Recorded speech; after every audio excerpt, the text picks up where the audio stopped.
Hi folks, welcome back. Today I'm going to explain why I haven't been making videos too much lately, and we're going to get prepped up and ready for the next race, which is 4 days from now. I don't know, I really need to prepare better. So I haven't been making videos for the last week or so because I've actually been having health issues with my stupid eye. Now, yeah, it's been going on for a few months and hasn't really been too big of an issue, but when you end up in the ER, it's pretty much time to get it fixed. So I saw a specialist and all sorts of people, and I've been rubbing all sorts of junk in my eye and having eye drops and prescriptions and all this nonsense that's not even really worth your time. But it's all good now, and the only thing I got left is to get new glasses, which are still on order because they can't seem to get the right ones for me, so it takes a lot for me to get new glasses. So anyway, none of your problems. So today, like I said at the beginning, we're going to be getting this together, which I'll show you what it is in a minute, and then I have other stuff on the car to do, which you probably won't see, and I also have this. I got two how do I point? 2 fresh tires and a whole stack, and then I got the ones on the car that are down there and over here, I think, somewheres. And I have to size everything. I got to come up with tire sizes so I can make sets and I can get the setup right. So why don't we get started? We can't do anything until we get started. Now, inside the mystery box is something I haven't used on this car for a little while.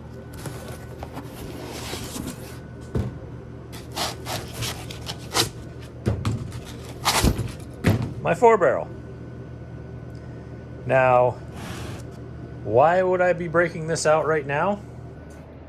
Because I'm contemplating running 2 races this upcoming week.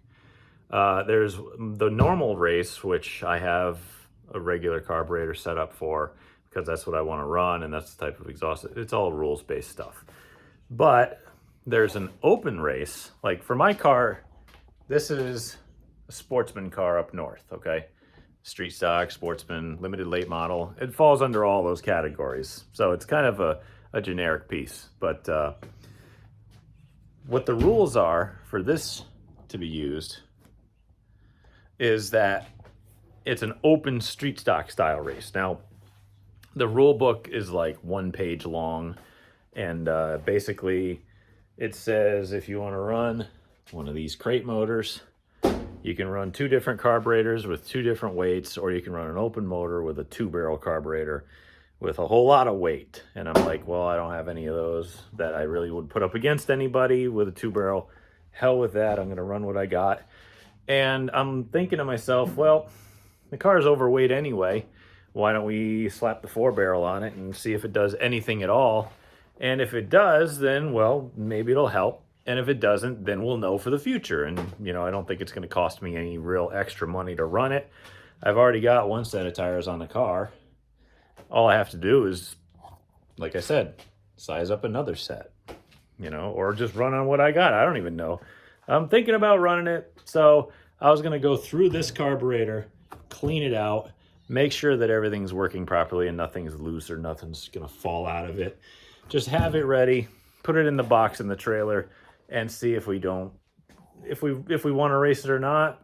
I don't know. At least we'll have it with us and we can try it, or whatever the case may be. So we'll see what happens with my decision in the future for that race. But anyway, we're still got to get to work. I mean, we're going to start with the important stuff first, and that is tires.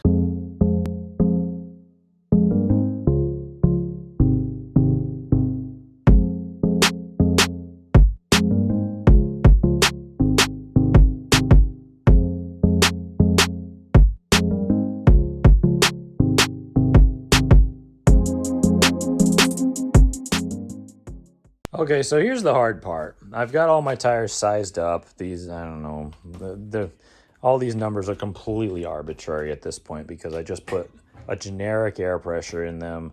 so that I can tell what size they are, and then we can manipulate size based on air pressure to what corner it goes on the car.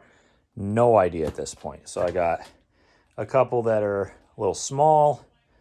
I got a couple that are brand new, which probably won't work right off the trailer. And then I've got one set here. So this set here looks like it's going to work pretty good. But again, it's all in finagling to try to figure out what numbers you want, and it's all just a giant pain. Okay, so bear with me. This is finally done. This is my number 2 set. Okay, this is what's going to be going on the car to scale it. This over here is my 1 set. There's a new tire I got to break in. Whatever. That's how the sizes worked out. We'll deal with it. Okay. Now, how I number sets is not based off of how I use them. You know what I mean? It's like, okay, there's a whole bunch of random tire sizes, but they're what work with my setup the way I want it. So I put a little 1 with a circle on it, and I just create a whole set of tires based on that. And then I have another set where I come up with some more numbers where the stagger front and rear are going to work with exactly what I want. So I put a 2 on it. Again, it doesn't matter what the order, yeah, I got these 2 stragglers here. I got a new one, and I got a one that's too small for me to use. But the way it works out for me is I try to maintain at least 2 different sets of tires, because you never know. But the way I do tires, they're all essentially the same size anyway, but I just kind of use the tiny little differences that they have to create sets out of them, and that's just how I do it. I mean, anybody can set their tires up the way they want to. Obviously, I'm not going to give out any setup secrets, as if I have any. Not that good. But that's how I do tires, and now I got to move on to something else and maybe a haircut someday. But yeah, a lot of work left here. The list is not big, but it is a lot of work, and I still got only a handful of days to get this thing ready. I mean, I got to be loaded up by like Tuesday, so back at it. Okay, now that that absolute faff is done, I got my tires all stacked up. I got my other tires kind of stuck next to the car, ready to go. I still got a lot of work to do. Oh, I did do one thing though. I took a look at my carburetor. I checked it out. It looked pretty clean. All the parts were there. Everything seemed in order. So I said, throw it on the car, see if it works. I don't know. But that's, again, I'm still not sure if I'm going to run that second race. I just kind of feel like that's going to be a game time decision. It's going to be super hot out. I know that's not really an excuse, but I'm trying to hedge my bets here. I want to try to focus on the regular sportsman car, but I don't want to really mess around with too much special event stuff until after the season's over. I don't know why. I think it's sponsorship stuff related, and I just don't want to put myself in a situation where I junk a car and it's going to be problematic. So again, we'll figure it out when we get there. So my latest problem is with this. The brake pads on the back are chattering when I hit, well, not when I hit anything, but they're chattering when, like if I drive around the pits, they kind of make this clattering sound, like constantly vibrating, and it's a really weird sound. I wonder if it's going to hurt anything or not. I was thinking about taking the pads off and putting them on a belt sander and like knocking a little edge off the front to try to get it to kind of smooth that transition over. I don't really know. You know, I know stock pads have that little added place for it. Actually, you know what? Let me look for some to show you. Okay, I found a set of stock rear GM, or well, stock front metric GM, whatever I'm trying to say here. These are metric calipers. That's all I know. They're for a metric chassis car for the front brakes, but I use them on the rear because I use big GMs up front, so it's a little bit different. But you see how they bevel an edge right here? I wonder if that makes any difference. I don't know. Well, maybe I'll try it. I kind of got to thinking about it, and it's like, maybe I really should bevel that edge on the brake pads, because I've changed everything in this brake system to try to get the brakes working properly. Like the pressure in the pedal needs to be better.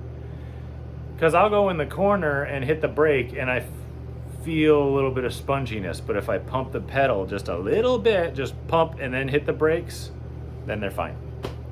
I've changed master cylinders, brake fluid, brake lines, calipers. I've changed everything. I'm wondering if the rear pads are vibrating, and it's like vibrating to the point where it's chattering on the rotor like I said they were, and it's maybe moving the piston in on the brake caliper. I don't know.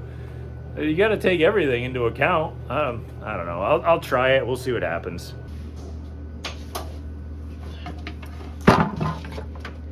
Oh, jeez. All right.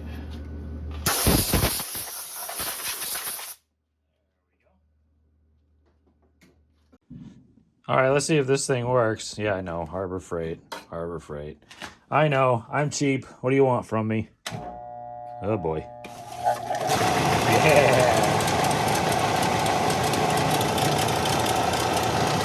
That seems dangerous. That's okay. It works. That's all it really matters. It seems to be walking a little bit, huh?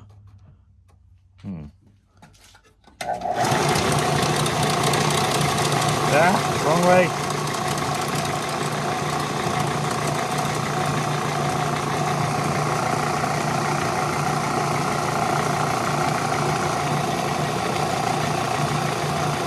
There we go. I think. Alright, so I got these pads out of the right rear, and they actually look really good. They've been pretty well evenly worn, so they must not be in there crooked. That's a good sign. I marked the front with yellow so that where the well, anyway, I marked the front with yellow, even though I think that since the wheel rotates this way, it would be the back that gets it first. So at least I marked one side, so now I can just do the opposite side. I'm not good at this. All right, let's see what happens here.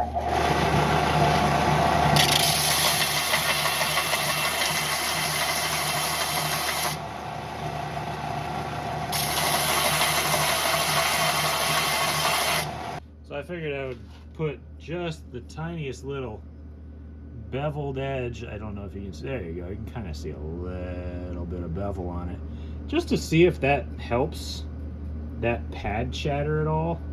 I mean, just a tiniest little bit of a beveled edge, so that when the rotor comes this way, that it's not like beating the crap out of it. Maybe it'll bed in a little bit better, and maybe not chatter on me so much. So I get it all the time.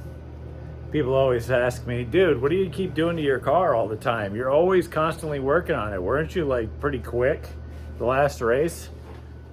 Yeah, but when's the last time you ever seen a race car driver that's happy with their car? They always can have something better.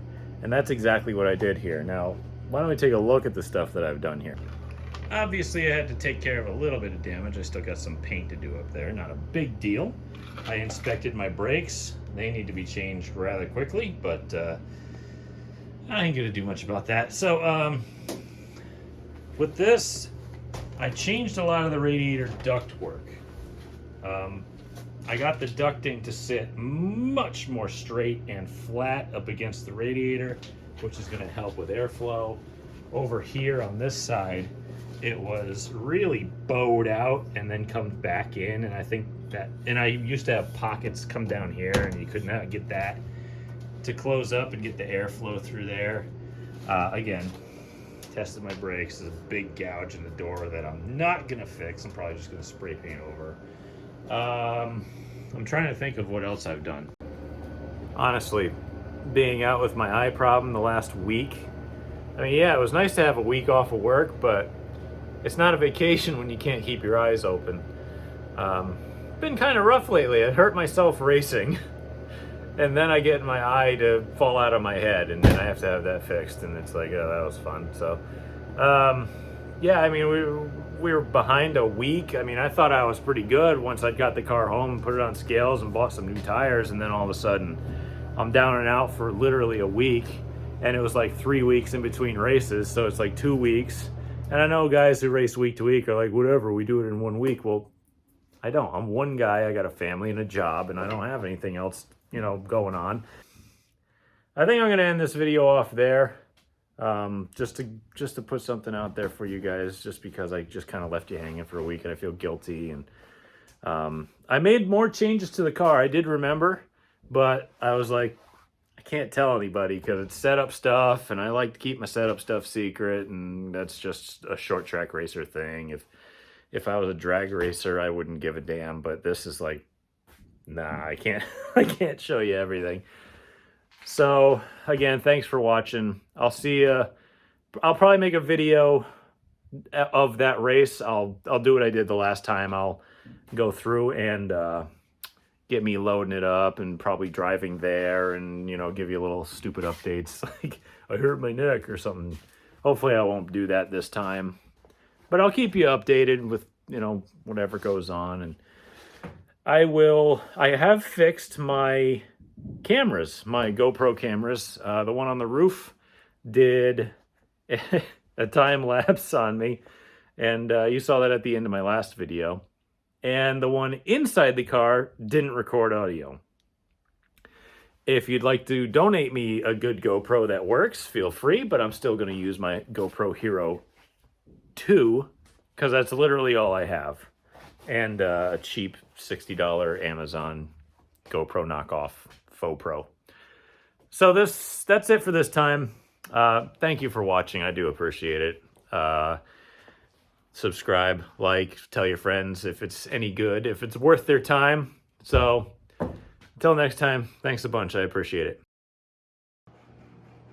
So, not so fast. I'm already back in the garage, as you can see. I'll show you the extent of how much racing we got done.